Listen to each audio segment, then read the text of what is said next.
रामराजे नाईक निंबाळकरांचे अजितदादांची साथ सोडण्याचे संकेत। रणजितसिंह निंबाळकर गोरेंच्या विरोधामध्ये नाराजी। तुतारी वाजवायला किती वेळ लागेल, निंबाळकरांचा इशारा।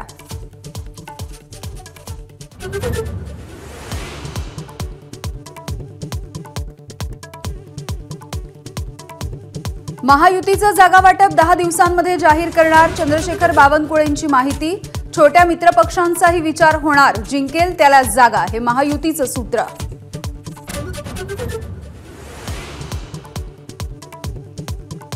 तानाजी सावंत गणेश हाकेंवरून अजित पवारांची शिंदे फडणवीसांकडे नाराजी। नागपुरातील बैठकीमधली इनसाइड बातमी माझावर, महायुतीच्या नेत्यांसाठी गाईडलाईन्स ठरवणार।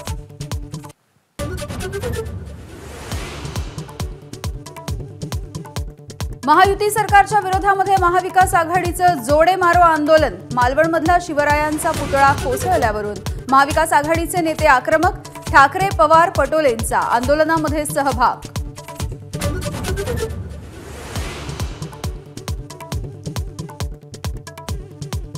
शिवद्रोही महायुतीला गेट आउट करा, उद्धव ठाकरेंचा घणाघात। तर महाविकास आघाडीला 2 वर्षांपूर्वी गेट आउट केलं, मुख्यमंत्री शिंदेंचा पलटवार।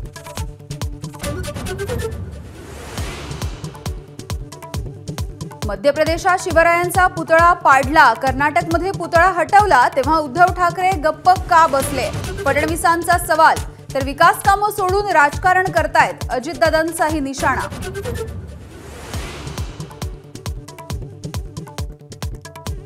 पुतळा कोसळल्यानंतर दंगली घडायला पाहिजे होत्या, ठाकरेंच्या शिवसेनेचे नेते चंद्रकांत खैरेंचं चिथावणीखोर वक्तव्य। महायुतीची जोरदार टीका।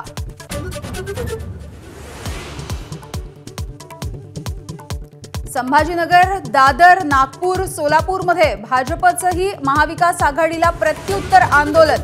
पण बडे नेते आंदोलनापासून दूरच। शिवद्रोही आज आपल्या विरोधात रस्त्यावर उतरलेत, ठाकरेंचा टोला।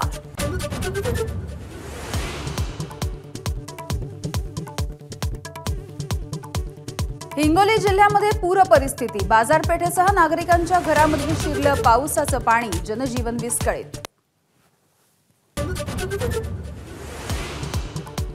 यवतमाळ, हिंगोलीसह परभणीमध्ये तुफान पाऊस। वर्धा नदीला पूर, तर पैनगंगा नदीनं धोक्याची पातळी ओलांडली। मराठवाडा विदर्भाला जोडणारा धनोडा पूलही पाण्याखाली।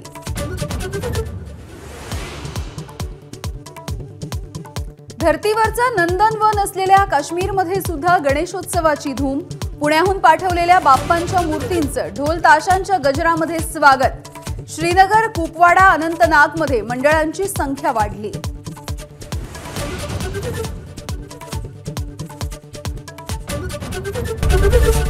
एबीपी माझा, उघडा डोळे बघा नीट।